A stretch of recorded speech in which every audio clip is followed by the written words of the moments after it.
On va faire un exercice avec des Legos.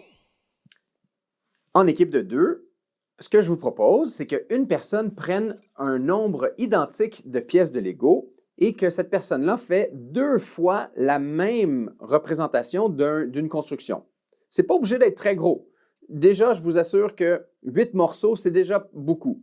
Si vous allez à plus que ça va être très compliqué. Bref, pas besoin de beaucoup de morceaux. Ce qui est important, c'est d'avoir 2 fois la même construction.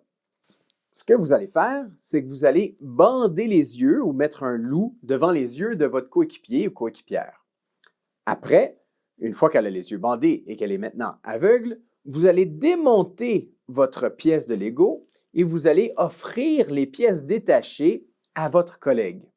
Et vous avez le modèle. Votre objectif, c'est de faire reproduire le modèle à votre coéquipière.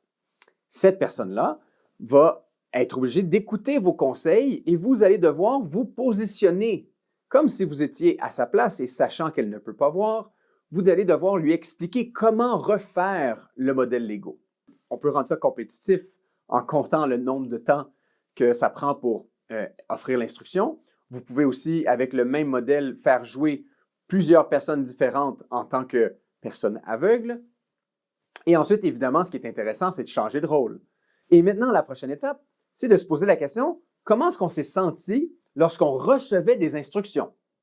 On peut aussi se poser la question, comment est-ce qu'on se sentait lorsque la personne ne comprenait pas nos instructions? Alors, il y a beaucoup de points de vue à regarder. La personne qui est en train de construire, la personne qui est en train de guider.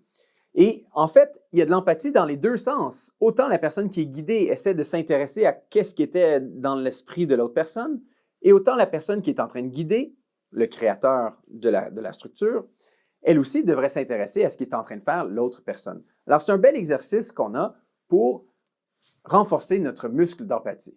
Allez-y, amusez-vous et faites beaucoup de belles constructions. Pourquoi est-ce qu'on joue à ce jeu?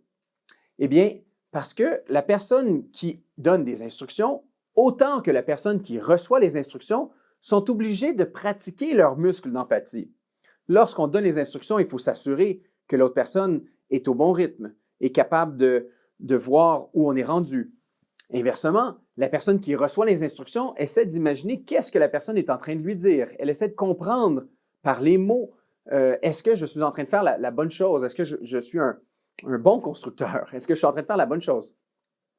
Bref, c'est un moyen pour tous les deux de pratiquer son muscle d'empathie. Essayez-le!